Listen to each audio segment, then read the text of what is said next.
Well, hey.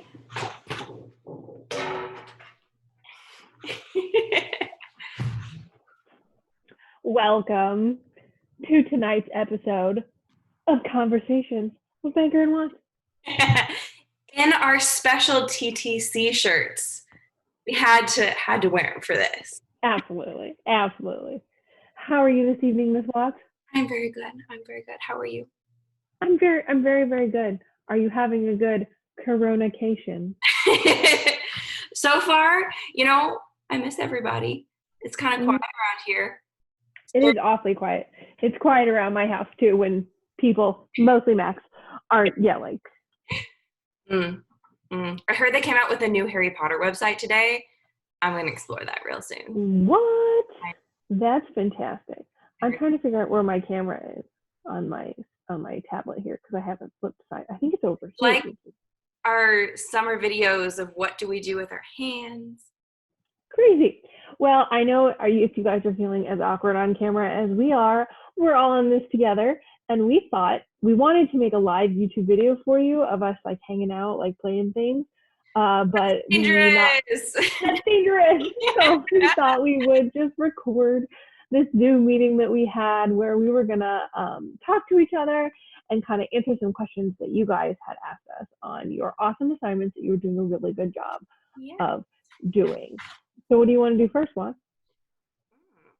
I will ask you a question. Please do. Okay, so the first question comes from Julia M. and Brady C. They want to know, how has your coronacation been so far? Well, I think my coronacation has probably been like all of yours at home. It's a little bit fun. It's a little bit stressful. It's a little bit scary. And it's a lot of bit new. I am used to having my mom here to take care of Max, and so I really haven't had to do a lot of being with him all day long. And my husband is now working from home, which is like crazy, but it's also really fun because we get to play outside a lot. We have a really big backyard. Well, not by your standards, but since we live in St. Louis, every yard is like this big. Yard. But our yard is like this big by this big, so everyone's pretty jealous of our sweet yard. I do miss my routine, and I miss you guys bunches, and listening to your playing test just made me want to cry because I miss making wonderful music together. So it's okay. My coronacation's okay. Yeah. Here you go, children. First question. Done. Okay. You want another one? Yes.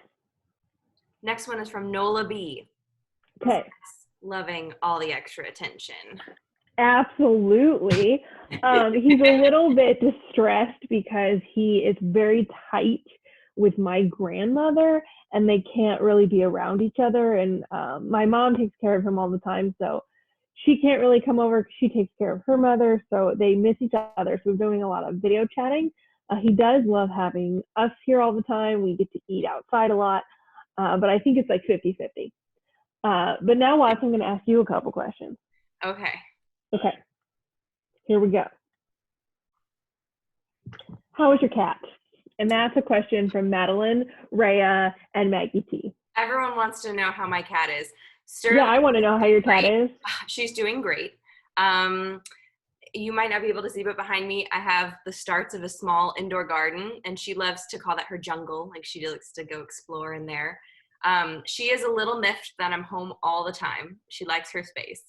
So I've noticed that she distances herself for some nap times away from me because I just want to be around her because she's so cute. Let us snuggle. I know. I have plans for building a cat patio. I'm going to be that person that has a cat patio where she can go in and out from a window. It's like a chicken for your cat. Banker story here. I was watching this episode of this is kind of like tiny houses, but they build them out of shipping containers on YouTube in Australia. If you guys are, bored and you want to look up that. Wow. But this guy, because he lives in like the crazy part of Australia with a lot of animals, built this huge enclosure for his cats, and it has like a run into their house, so they can go like freely, but it's completely covered. But it's like huge, like you would find at the zoo. I'm like, who builds a tiny house out of shipping containers, like this huge yard for their cat? Sounds great. I thought it was crazy. Next question for Watts. I believe Claire R wants to know, what made you want to play in orchestra? Ooh, you know, it's like 50-50 an honorable reason and 50-50 like I knew I could get out of math class. That's fair. That's absolutely fair. So yeah, I watched all the older kids get to skip class and I was like, I want to do that. That's cool. But also when I was a kid, I really enjoyed music and I had this cassette tape of a story about this girl who played violin and she kind of like saved the world and it just The Ring of Mystery? The Ring of Mystery! I had that too! I wanted to be this girl named Katerina who learned Katerina. violin, and she played a Vivaldi concerto in A minor, and I wanted to play that song so bad. So I started to play violin because I really wanted to be like her. And this story, fictional, but took place at the orphanage in which Vivaldi was the conductor there. And in fun fact, he worked there to get out of being a priest. Yeah, he wasn't up for he wanted just a different life, and he wanted to give all these girls a different life than what maybe they could have achieved at that time. So they all learned instruments. Yeah, which is really cool because they got to learn instruments that boys would have learned, but it's an orphanage full of girls. So there's girls playing the tuba and the cello, and it is really unique for that time period. Yeah. See, there you go. Lesson. Next question. I'm gonna ask you a question. Okay. Oh, this is really music centered. Good job, Emma. Emma C wants to know, how do you know what the exercise or piece's key is? That's a good question. Well, good question. Number one, look at the key signature. But we always say that you can look at the last note if you play the cello or the violin one, and that's going to have the note that's called the tonic, which is the center of the scale. So not the center, but the very first note in the scale. So I had this professor in college who was teaching us how to sight sing, and he said the best way to figure out what piece or what key a piece is in, besides looking at the key signature, is to take the starting note of the song or any part of the song and then play an arpeggio on that note, and then if it fits all the notes of that song, then that's probably the key. That's a really good skill. Yeah. Which was crazy. Yeah. So if you take Ode to Joy, if we start on let me grab my cello here. If we are gonna start Ode to Joy on F sharp, which is what the one in D major starts on. So if I start it on F sharp and I go like this.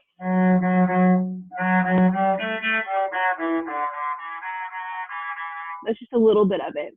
If I were to play an arpeggio starting on F sharp, just so the F sharp, A, and C sharp, those notes don't really fit with Ode to Joy. But if I were to just pick a random note, that doesn't sound good either. Oh, wait. It fits really well. So, the scientific answer is to look at the key signature, and then you can look to see if the notes fit the major scale or if they fit the minor scale. But the more fun answer is to just make an arpeggio. I like it. I like it too. I like it. Okay. Paige M has a very important question. Okay. What's your favorite food? Liquid, iced coffee. Non-liquid, pickles. Pickles. Yum. But not bread and butter pickles, just regular pickles. No, dill. All right, your turn, Watts. Kate and Belle want to know, is it Belle or Bella? Belle. Kate and Belle want to know, what's your favorite Star Wars movie? Oh, That's a hard one. Okay. My absolute favorite is Return of the Jedi, which is like the last one in this timeline of the 7 movies. And I really like the Ewoks. That's why. Return of the Jedi. I know. I know. But I really like The Mandalorian. That was like the main reason I got the free trial of not Google Plus, of Disney Plus. This is the way. Yes, this is Lainey, or is it Lane? Lane. Lane wants to know what's a good way to take my time to practice. Great question. Oh, that's a great question. Because a lot of times we're trying to rush through everything. We're rushing through our homework. We're rushing through our practice because we have so much to do. And right now we have a great opportunity just to slow down and to take some time. So I like to come up with some goals of what I want to do for my practicing. But I also, now that we have time, like to break it down into little parts and practice little sections. And then I also like to play fun stuff. I know that's like something that we tell you. Like a reward. Focus and get 15 minutes of practice in, but we have time. So you can develop good tone and good intonation just by playing fun stuff too. Absolutely. Yeah. I also saw a question in the answers that was like, where do I practice? Like, where's a good place to practice? And I always practice in the spot in my house that makes me feel the most comfortable. It might not be like the most practical place, but even if you feel more comfortable practicing in the bathroom, because it's got great acoustics, or you want to practice in your tree house. I saw some of you guys submitting your playing assignments in your driveways. Yeah. Outside. Anywhere is a good place to practice, as long as it's a place where you can stay focused. Mm-hmm. Mm-hmm. Yeah. So I think, the best way to kind of slow down is to find a spot you're comfy, pick some pieces that you think are fun, and then just like work your way through them slowly. Pick out a problem, work on it for 5 minutes, keep going, pick out another problem, work on it. Absolutely. Yeah. Now, I know some of you might be a little bit embarrassed to practice. You're like, I can't make sound or I'm going to wake up my cat. They do make something called practice mutes. I looked for mine. Do you have one, Wes? Yes, somewhere. They're like really thick. Yeah, they're like a big brick. I have one. I looked for it, but I can't find it. So obviously I'm using it a lot. Well, she goes and looks. I'll tell you what it is. So it's bigger than a regular mute. So for example, this is my regular cello mute, and it goes over the bridge, and it just mutes the sound a little bit. But that is going to go over all of the bridge, and it's really going to muffle the sound, which we don't want you to practice with all the time because it creates a muffly sound, and it's not a thing you want to do all the time. But if you were nervous or you didn't want to make a lot of noise, you can always put on a practice mute. And this is what the violin sounds like with it on.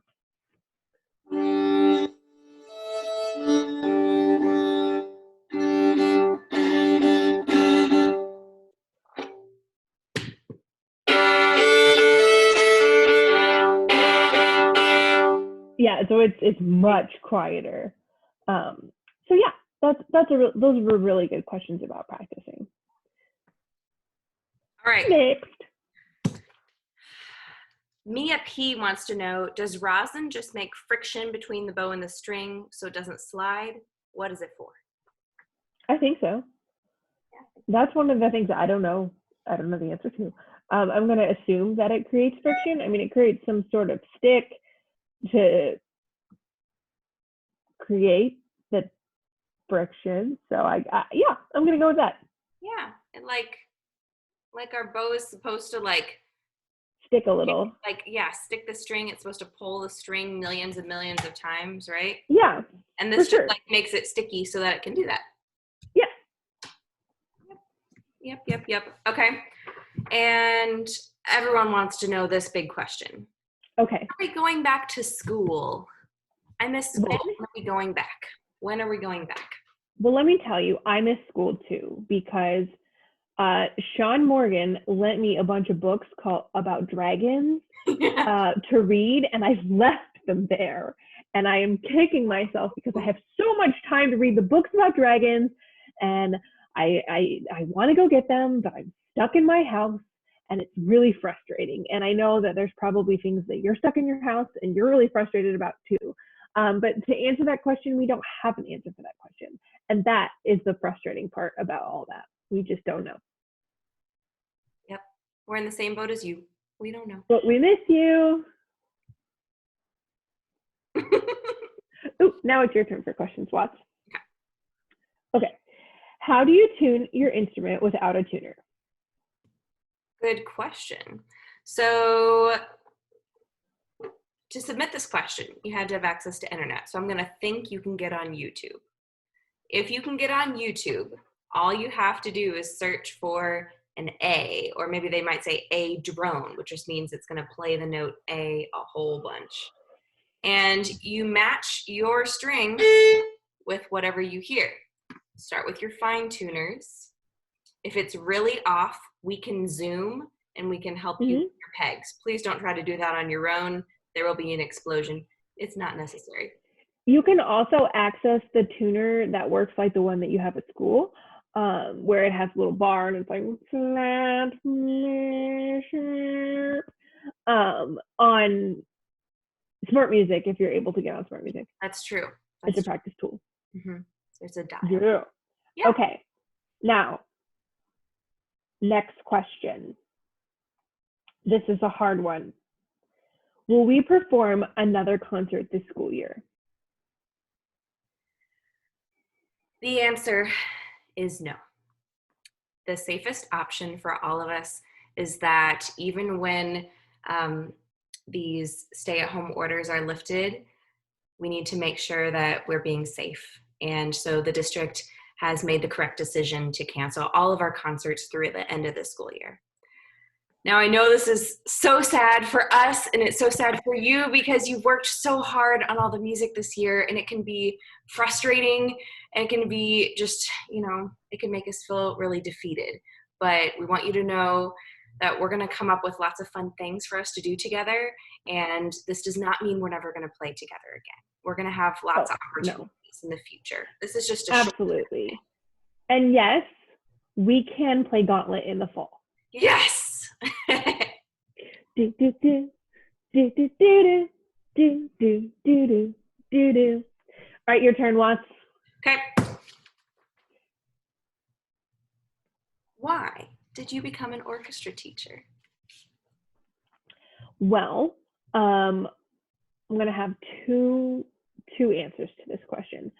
Number one, I had an amazing cello teacher growing up, but we didn't take cello at school. We took it at the local college through the Suzuki program, like you would at SIUE. But we were just fortunate enough that she just was really affordable. And we ended up doing a lot of chores for our lessons, like I would mow the lawn or walk her dog, because sometimes string music is something that's not accessible to everyone because private lessons cost so much money, depending on where you live and how long you're having them for. But when I knew I seriously wanted to go into playing the cello and there's no way our family could pay for the level of lessons that I needed, my teacher just said, hey, you can walk my dog for your hour-long lessons, which was amazing. And I wanted to be able to return that favor to kind of facilitate everybody getting to play strings, regardless of like whether you were rich or poor or in the middle. And public school is like the best way to do that. And but I also had a really kick-in middle school band teacher, and I know band, but you guys all know that we didn't have orchestra at school, so I was in band. And my middle school band teacher, Joy Boostrom, coolest lady I've ever met. And she made band such a place that we wanted to be every day. And you know how you guys kind of wander in the orchestra room and you don't really know why you're there. You're there because it's your home and you love being there and you feel comfortable. And it's kind of a family environment. And she instilled that in all of us when we were in middle school and just made it a place where we learned new things every day. And she was so kind, but firm, probably firmer than we are. But she was wonderful, and she really inspired me to want to become. I knew exactly when I met her, I was like, yep, that's what I want to do with my life. And I think, Watts, you had the same kind of experience. Do you want to talk about why you became a music teacher? I did. I had amazing music teachers growing up. I love middle school because I really enjoyed middle school as a kid, which is kind of And crazy to say. wait, wait a minute, Watts, where did you go to middle school? I went to middle school at Liberty Middle School here in town.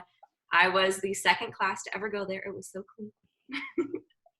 But yeah, I had an amazing middle school teacher, Linda Bristol, who just made Orchestra, made it the place I wanted to be.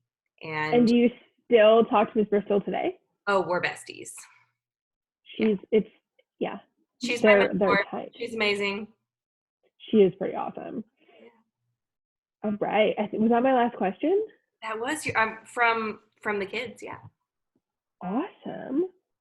I think. Oh yeah. Okay, so I have a question for you, Watts. Okay. Okay, this is our last part of the question segment of conversations with Baker and Watts. So we've all done a lot of performances. We've all conducted a lot of performances and played a lot of places. But what performance, and it's a hard question, sticks out to you in your mind that you played on, not conducted? I played on. Okay, so immediately my mind goes to this one performance. It was my senior year in college. And by that point, I knew all the people in the orchestra. We were all really close. It was a big family environment. And we had our first concert of the fall. It was like in late September.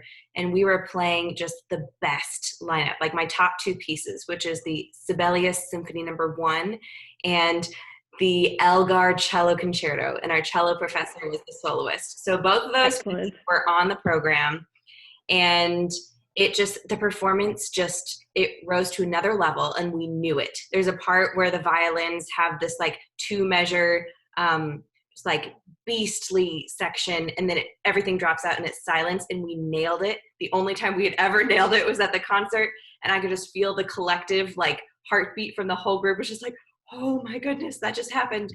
And what made it special was just I was there with all the people I cared about, and we put on a great performance that we felt good about. And still to this day, I love those pieces, and I have such a great memory of that time with those people. Precious. Heartwarming. Oh. Feelings. Mm. Well, I have to turn the question back on you. Scrapping my other question. Okay. What was your favorite performance that you did not conduct, that you performed in? Okay. So this one's a shout out to Miss K if you're watching. There is this place, and it's a very special place. It's called Blue Lake Fine Arts Camp. And it's kind of the dream job that you would want if you were in college and you were doing what we were doing is to become music teachers. So it's a performing arts camp for band, orchestra, choir, visual art, and dance, and theater. And so this was just like all the performing arts you could ever think of in one place in the middle of the woods in Michigan. And it was special to me because I had, you guys all know I started playing when I was really little through Suzuki, and we had gone to a Suzuki camp there as a whole family at Blue Lake when we were really, really little. So we had already been there, and I remember it just has this really distinct smell, like fresh rain, like right after it rains, and you can smell the morning air, and you're like, oh, it smells like Blue Lake, because Michigan is really cold in the mornings. And it gets really hot in the afternoons, but it's really, really beautiful. And they have this concert hall that's in it's the shape of a shell. And the shell seats like 1,500, 2,000 people because there's so many kids that go there at one time. And so it's huge, and it overlooks this lake. And we played this piece called The Pines of Rome, which has this part for antiphonal brass. And antiphonal really means like from the back or the front or something that means like not on stage. And so the trumpets were literally like somewhere else. I can't remember if they were off to the side or if they were in the back. But so it creates this kind of echo back and forth. And it has this movement that starts really quiet. You can't even hear it start. And then it gets louder and louder and louder, and all these instruments join, and it's this huge, like the brass is going and the cellos are going, this huge rise to this peak of this piece. And it was happening at sunset on this beautiful place that holds all these special memories to me. And it's something that I'll always remember. And the really cool part about it is they run a public radio station. And so people who weren't there were able to listen. So like on a live broadcast. So my mom was listening, and my husband was listening, and it was really cool to be able to share it with them, but it was way cooler to experience like the weather and the scenery. It was awesome. The perfect combination. Yay. Awesome. Well, are you going to play for me, Watts? Yeah, I'm going to play for you. What are you going to play? So I chose a fiddle piece by Brian McNeil called To Answer the Peacock, as in the bird. Ooh, and okay. Yeah, we're gonna show this off.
Wow, that was wonderful. It's fun.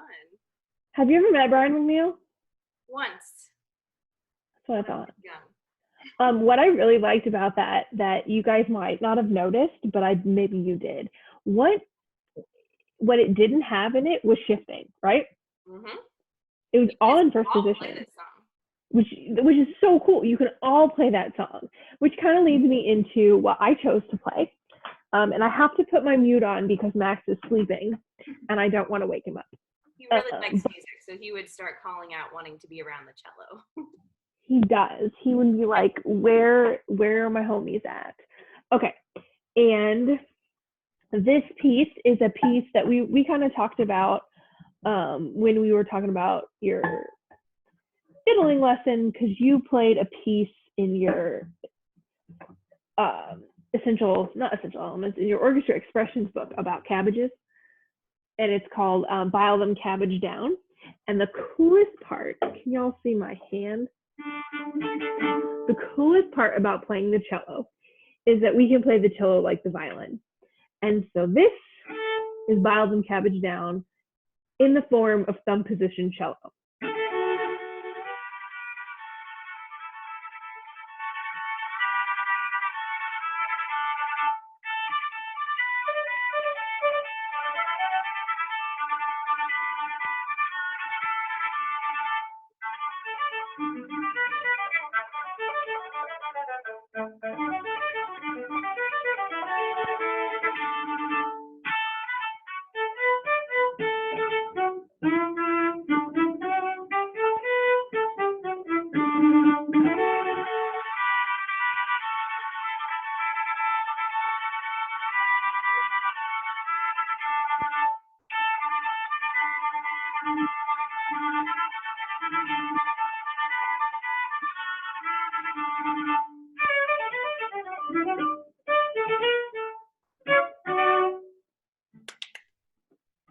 Yay! So fun. I could play that in first position, but it wouldn't be as fun. Well, Watts, I think we should bring conversations with Banker and Watts to a close. I think we should. I would Is like there to any? finish it with one final question that I think we agree on. Okay. Kayla J wanted to know what's our favorite part about our job. And I think it's these little kids that we made this video for. Yay! We You miss guys are our you. favorite part. Favorite part, hands down, even when you're talking too much. The quietness has really drove me crazy. Yeah, we miss you a lot. We miss you, and we can't wait to be reunited. But for now, keep watching our videos. Bye, everyone. Bye.